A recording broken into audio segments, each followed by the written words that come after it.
Son las 21 horas con 42 minutos. Recordamos, envíenos mensajes de texto, escríbanos al WhatsApp, no las llamadas, no sé por qué nos están llamando bastantes. Y de esa forma también vamos a dar lectura a los mensajes que llegan. Una pausa y ya retornamos.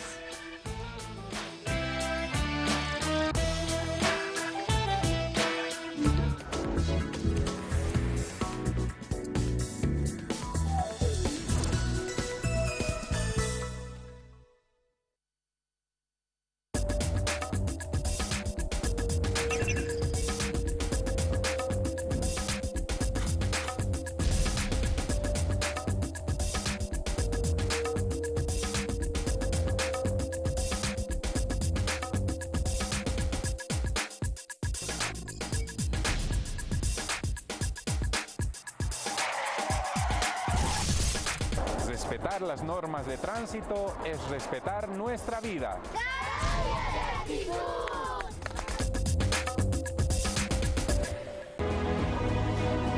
La lucha contra las drogas es un firme compromiso del gobierno nacional. Se ha detectado la menor superficie de cultivos de coca desde que la UNODC empezó a realizar el monitoreo de los cultivos de coca. El informe de la Oficina de las Naciones Unidas contra la Droga y el Delito confirma una vez más que el Estado boliviano viene trabajando de manera eficaz en la reducción de las plantaciones ilegales de coca, como medida para reducir la producción y tráfico de narcóticos que dañan a la humanidad, a través de una estrategia consensuada con los productores de hoja de coca, respetando los derechos humanos y de acuerdo a la Constitución Política del Estado. Bolivia está cumpliendo con la responsabilidad compartida ante la comunidad internacional. La lucha contra el tráfico de drogas y estupefacientes es tarea de todos. Ministerio de Comunicación. Lindas montañas te vieron nacer, el Illimani tu cuna meció. Y la cantuta su alma te dio, colita tenías que ser. La paz. Fuego encendido que no se apaga. Memoria del tiempo que retorna en millones de orgullosas y orgullosos de ser lo que somos. Tierra que renace, tierra que es presente, un presente que nadie la podrá apagar y perdurará entre las estrellas del cielo. Somos gente que trabaja para firmar nuestra economía. Somos gente que produce para firmar la complementariedad. Y hemos aprendido que es posible escribir nuestra propia historia y volar rumbo a la libertad. ¡Ayaya! ¡La Paz!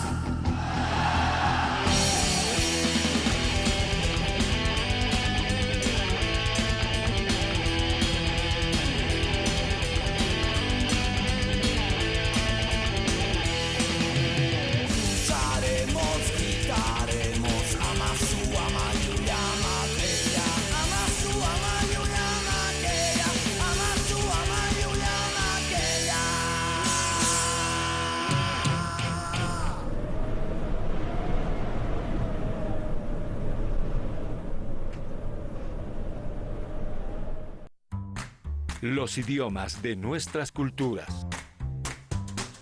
En castellano. ¿Quieres? En quechua. Munanquinchu. En aymara. Muntati. Los idiomas de nuestras culturas.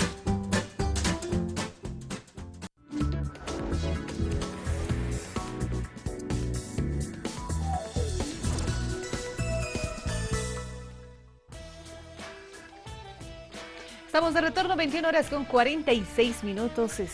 Lo habíamos anunciado, está con nosotros en los estudios el defensor del pueblo, David Tezanos Pinto, a quien le damos la más cordial bienvenida. Y vamos a conocer los detalles a propósito también de las personas con discapacidad. Bienvenido, buenas noches.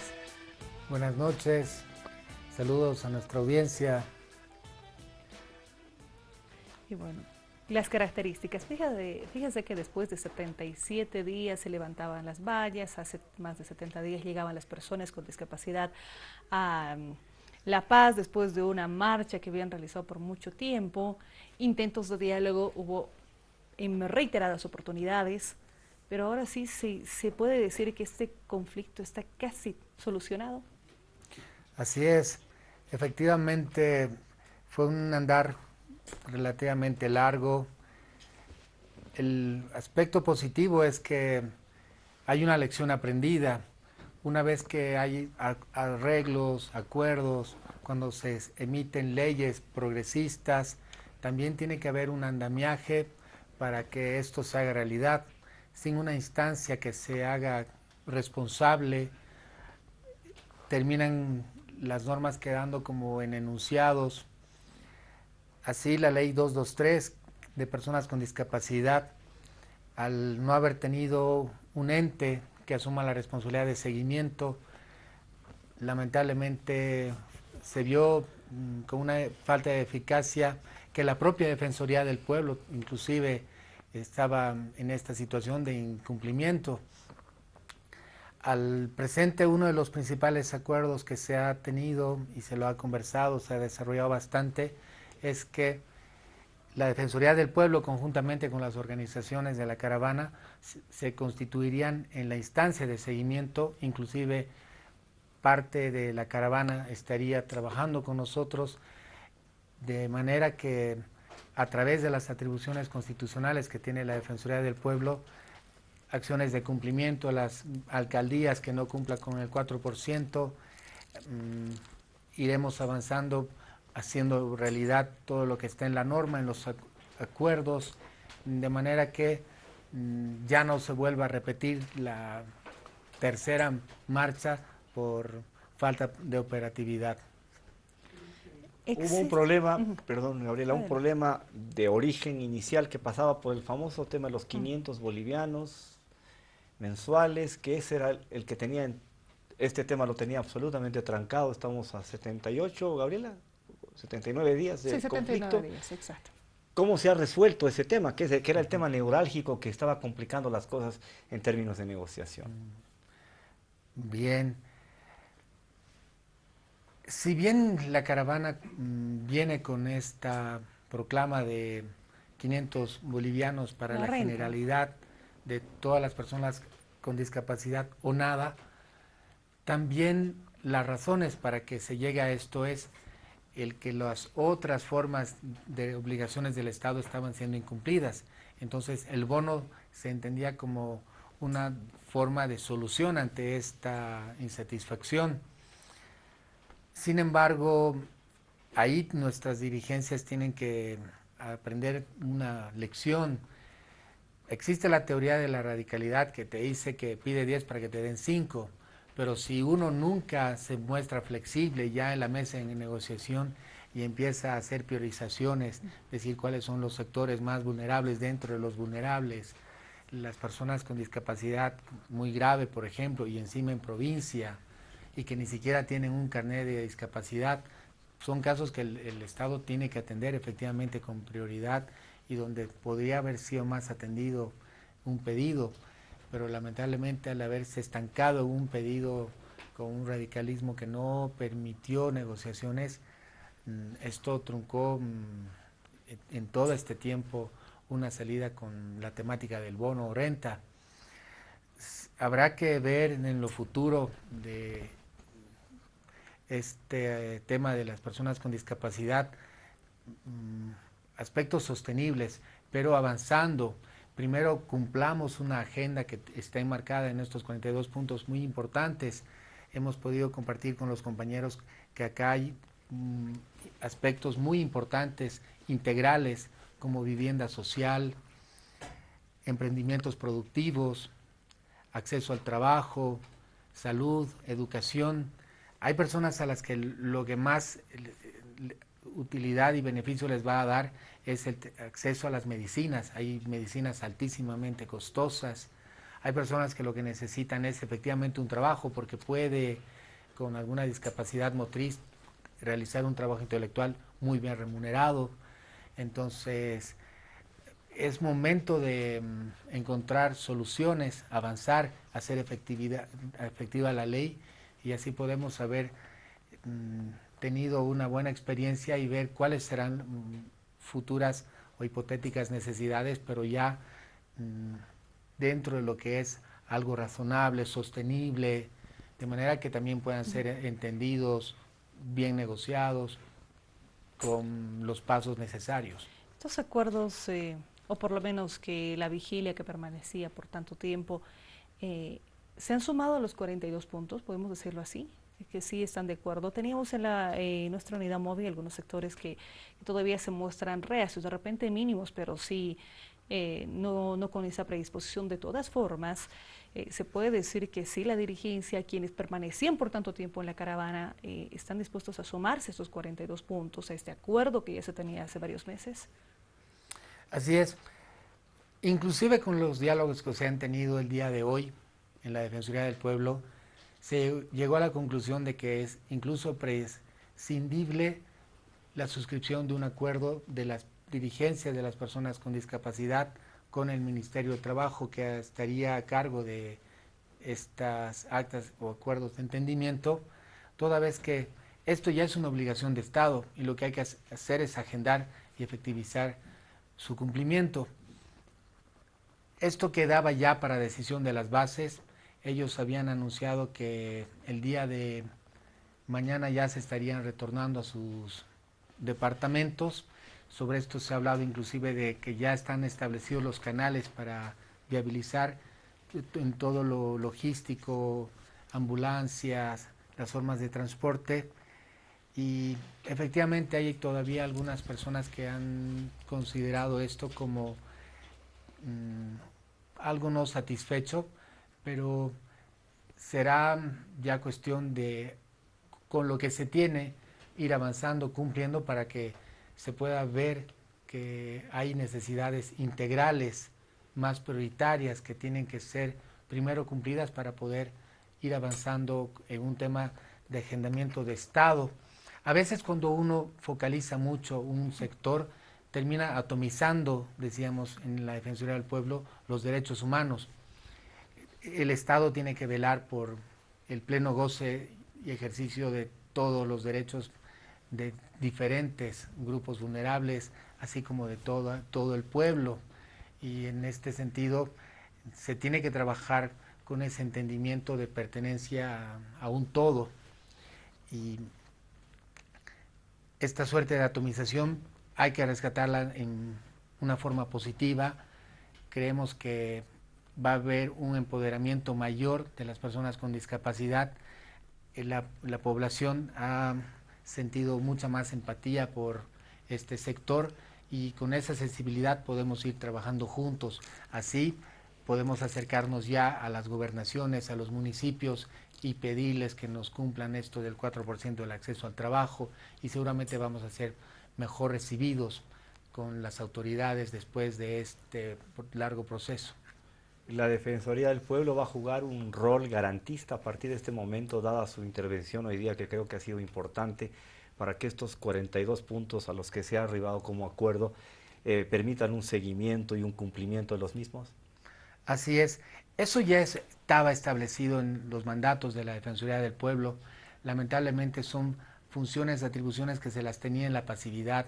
Por eso éramos duros cuando decíamos que la Defensoría del Pueblo se limitó a un rol de dejar hacer, dejar pasar, para que al final podamos establecer culpables, responsables, ser simples juzgadores, cuando podemos ser agentes, involucrarnos, hacer prevención. Facilitadores. Facilitadores. En este momento, y lo leímos de la sociedad, la sociedad demandaba que la Defensoría del Pueblo haga algo en esta temática, y bueno, ese algo es constituirnos en los garantes, como dices, hermano, de estos puntos de acuerdo, de estas normas, evitar de esta manera así en otras temáticas, con una generación de alertas tempranas en diferentes leyes, de manera que ya nos evitemos incumplimientos de normas que generan vulneraciones de derechos humanos. También decíamos que no se vulneran derechos humanos por acción, sino por la pasividad del Estado. Entonces hay que ser actores, entonces, en todo lo que es derechos humanos, generar normativa, implementar normativa y no ser solo juzgadores. Dejar hacer, dejar pasar es un precepto muy liberal. Correcto. De reordenarnos o de ordenarnos como sociedad, pero si hay instrumentos institucionales facilitadores que generan cierto tipo de acercamientos, significa que eso está para que funcione y por lo tanto se estaría marcando un antes y un después en la gestión institucional de la Defensoría del Pueblo, ¿correcto? Así es, Julio. Muy bien, vamos a esperar a que esto se llegue a ese acuerdo, que se concrete y que se tenga pues este problema superado con ese seguimiento que usted se comprometió. ¿Se desmovilizan desde mañana ya? Así es, vamos a estar... Para volver a sus distritos y todo esto. Correctamente. Ellos, una parte se ha desplegado ya hacia el Coliseo de la universidad. Están ahí, ¿no? ¿No? Un sector. Hay un grupo que todavía puede ser grande, no quiero especular para que se genere alguna susceptibilidad, pero una fracción estaba por permanecer por unas cuestiones más relacionadas con la hora y las dificultades que con un afán de permanecer en protesta. Muy bien. Muchas gracias por habernos acompañado. A ustedes, saludos a nuestra población. Nos ha acompañado el defensor del pueblo de los estudios de Avia y a la televisión. Para esta referencia lo decíamos al tema de las personas con discapacidad. 21:58. Nosotros le presentamos a continuación el bueno y el malo de la jornada.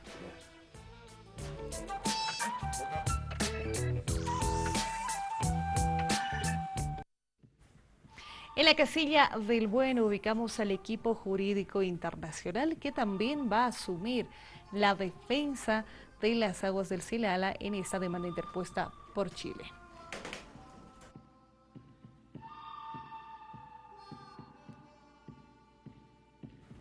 En la casilla del mal ubicamos este anuncio del transporte pesado, porque a partir del lunes 18 de julio se estaría con un paro, un bloqueo de las carreteras principales en el territorio nacional. ¿Por qué conflicto? El tema de las modificaciones al Código Tributario, y el sector no asistió al diálogo, no va a asistir además al convocado para este miércoles, y por ello se está convocando en todo caso a un paro y un bloqueo de carreteras. Este anuncio no es positivo para el país.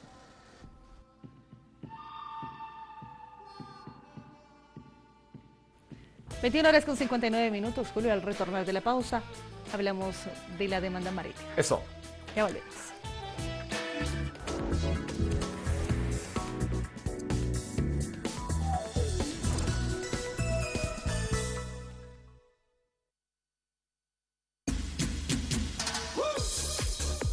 Nueva York, Berlín, Londres, Milán, París, Tokio.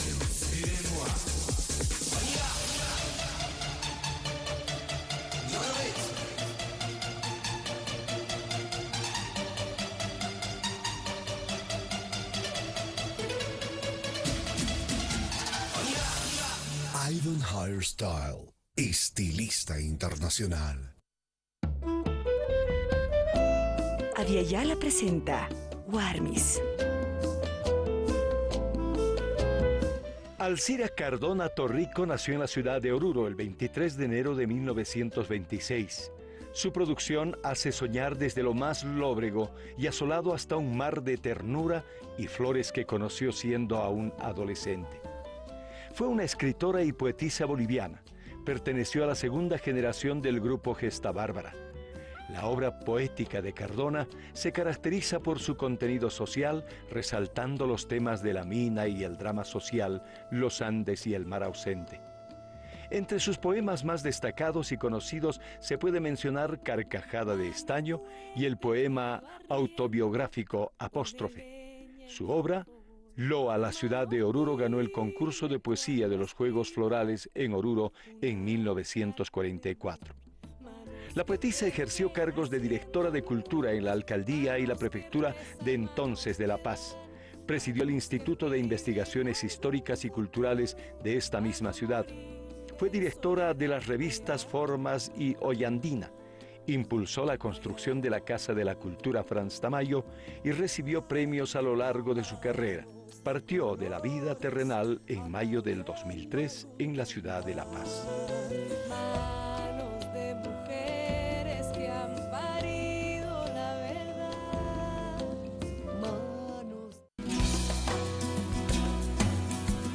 Aviala es tierra de eterna juventud, tierra de nuestra sangre o tierra en plena madurez. Proviene del pueblo cuna, hermanos que actualmente habitan Panamá y Colombia. Abya es el nombre ancestral de nuestro continente, al que hoy llamamos América. Abya, tierra de bosques profundos, generadora de vida, tierra de nuevos amaneceres, huella de nuestros antepasados.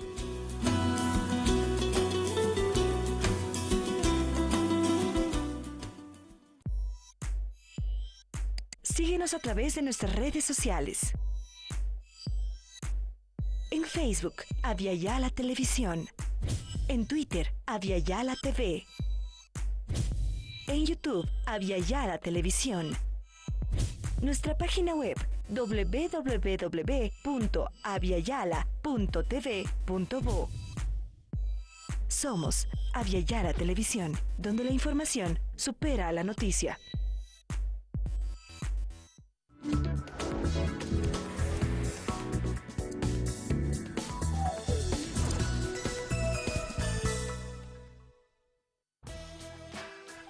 Estamos de retorno, son las 22 horas con 3 minutos en todo el territorio nacional y saludamos a Andrés Guzmán, quien nos acompaña esta noche. Hablamos de la demanda marítima, algunos elementos que de repente se conocían precisamente a raíz de la presentación de la contramemoria. Andrés, buenas noches, bienvenido. Buenas noches, muchas gracias por la invitación. ¿Cómo te ha parecido la primera intervención que tenía el canciller Muñoz en una entrevista?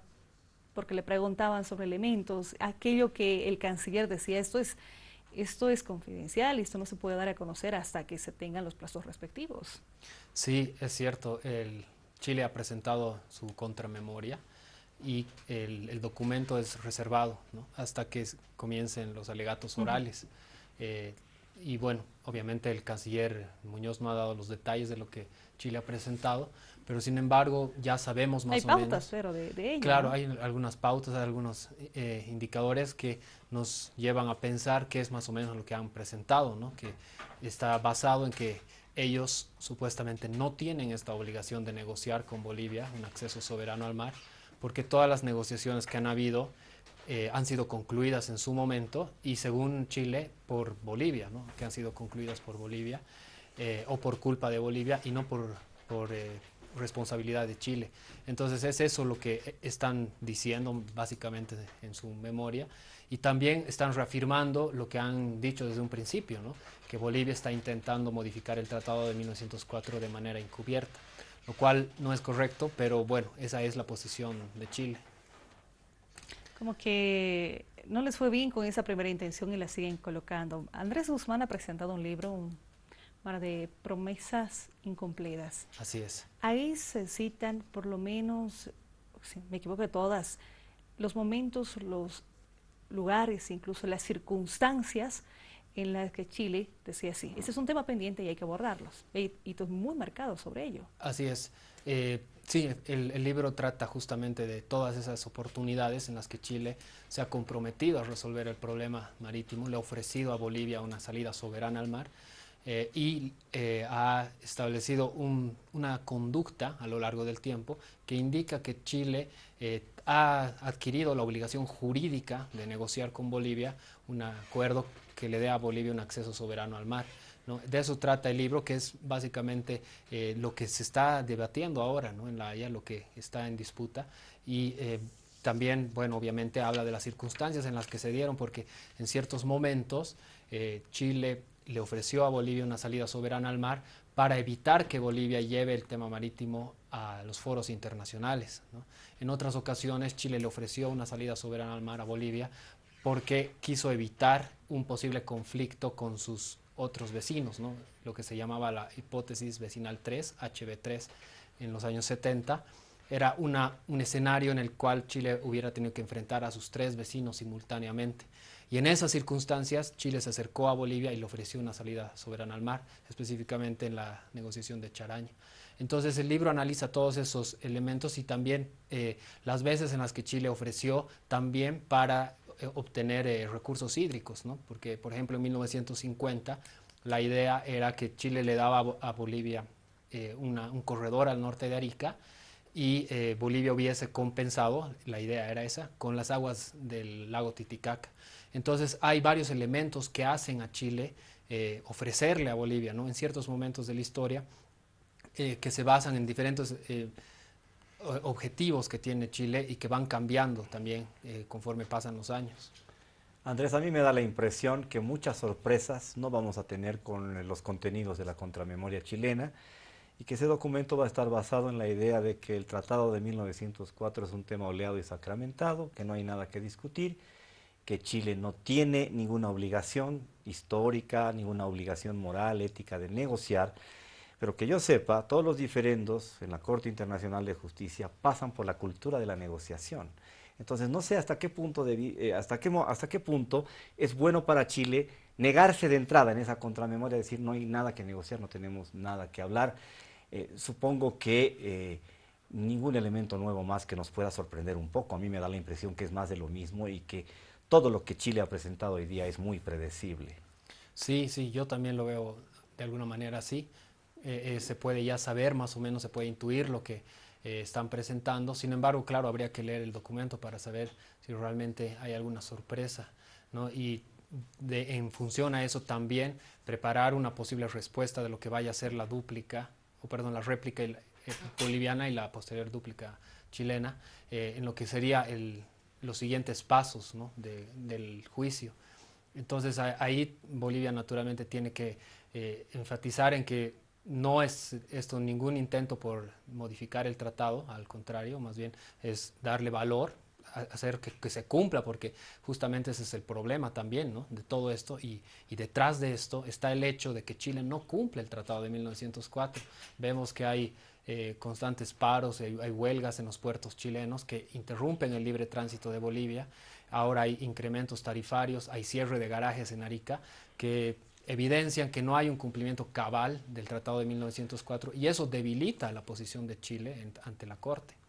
Incumplen con la base de su propia estrategia de negociación, es decir, con la base de su planteamiento jurídico, lo cual es una flagrante contradicción porque el día a día nos está mostrando que Chile incumple y los transportistas pesados dan cuenta de ello todos los días. Es así, eso es increíble porque por un lado el argumento principal de Chile ante la Corte es la vigencia del Tratado de 1904, pero al mismo tiempo Chile lo incumple, entonces se debilita su misma posición y es realmente algo sorprendente, ¿no? Ahora, por el otro lado, Chile insiste en que están abiertos al diálogo y hablan mucho, ¿no? De que Chile siempre ha estado abierto al diálogo y que continúan en esa misma política. Sin embargo, y ahí cabe hacer notar que lo que Bolivia está pidiendo no es diálogo, Bolivia está pidiendo una negociación, ¿no? Que es diferente. Un diálogo es un intercambio de ideas que puede o no puede llegar a algo. En cambio, una negociación es un proceso para llegar a un acuerdo específico, ¿no? Eso dice el diccionario. Entonces, no hay que caer en el lenguaje tramposo del diálogo. Aquí lo que queremos es negociación. Y han ratificado, por lo menos las dos principales autoridades, Michelle Bachelet, antes de conocer la contramemoria, el canciller Muñoz en las últimas horas. Chile no quiere negociar. Chile no va a negociar.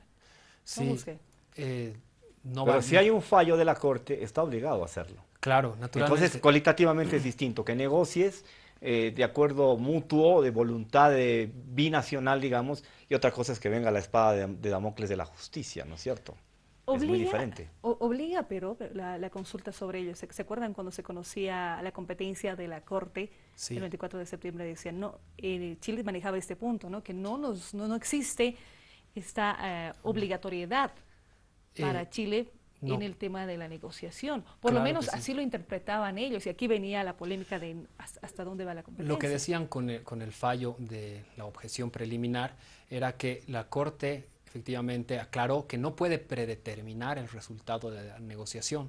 Sin embargo, la Corte sí puede obligar a negociar. Siéntense y negocien. Claro, y los fallos de la Corte son obligatorios e inapelables, ¿no?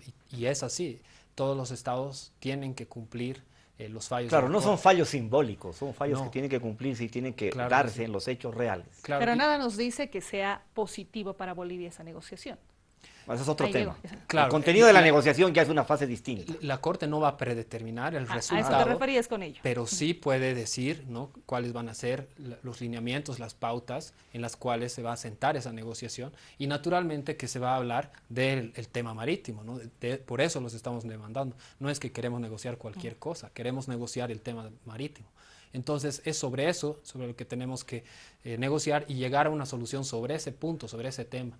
Y el momento en que salga el fallo, nos permitirá ingresar una nueva negociación, y tal vez uno podría decir, bueno, y otra vez vamos a negociar con Chile, va a ser lo mismo de siempre.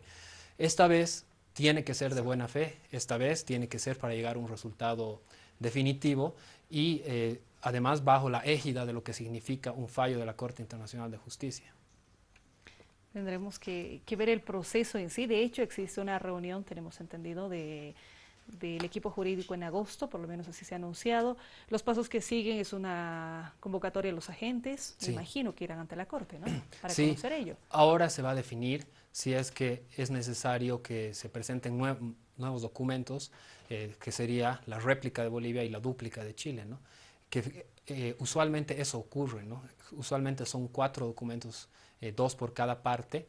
Ya Bolivia ha presentado su memoria, hoy Chile ha presentado su contramemoria, y ahora restarían los otros 2 si es que la Corte lo determina que es necesario, que yo creo que sí, porque generalmente eso ocurre, ¿no? ¿Se va también con fase de alegatos?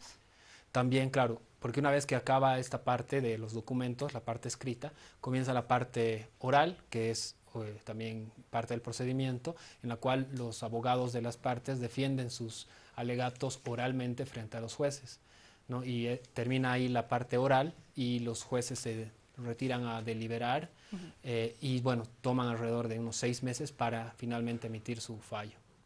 Esto significa que todavía tenemos un par de largos años para ir esperando instancias, momentos y determinaciones según lo establece la metodología de la Corte Internacional. Exactamente, ¿no? De hecho más tal vez, ¿no?, más de 2 años. Sí, como mínimo, digamos, ¿no? Y con el juicio del Silala tenemos por lo menos unos 5, así que vamos a estar buen tiempo en temas jurídicos. Y lo del Silala recién comienza. Es así.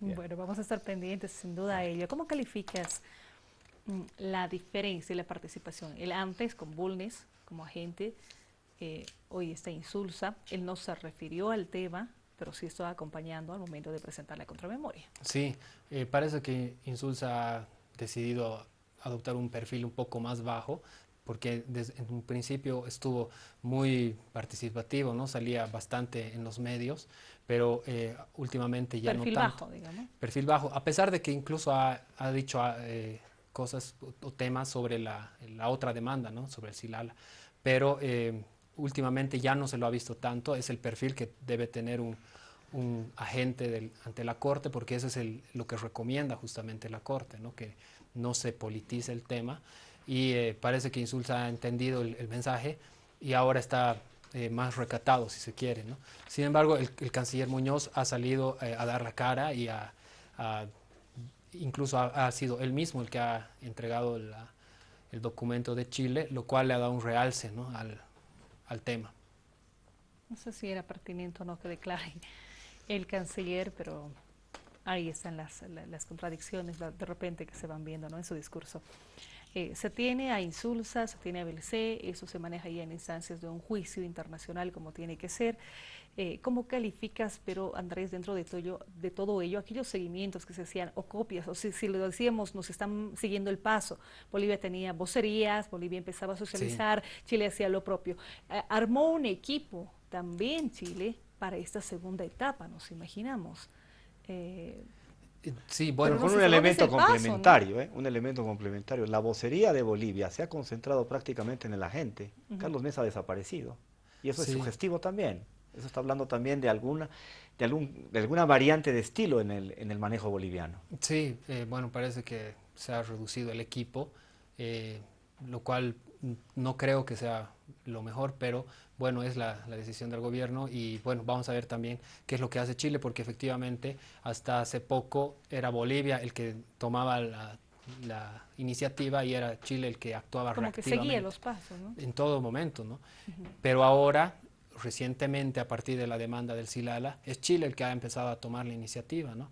y han desplegado un lobby diplomático bastante importante, en el cual hemos visto que la presidenta Bachelet y el canciller Muñoz han estado en todas las reuniones internacionales que han habido en el último tiempo, y seguramente con el discurso y con el tema, ¿no?, de que Chile no tiene la obligación, de que es Bolivia el que está tratando de hacer un problema donde no lo hay. Pero bueno, de todas maneras, la respuesta de Bolivia en el tema del Silala está todavía por verse. Todavía Bolivia no tiene una posición oficial frente a la Corte, frente a este tema. Y bueno, hay mucho que trabajar. Espero también que se considere a todos los cuadros diplomáticos que tiene el país y a los elementos que puedan contribuir a esto para hacer una mejor defensa, ¿no? Como dice nuestro lema, que está en las monedas, en todas las monedas, la unión es la fuerza. Existe el equipo ratificado además, ¿no?, del equipo jurídico internacional para el tema del Silala.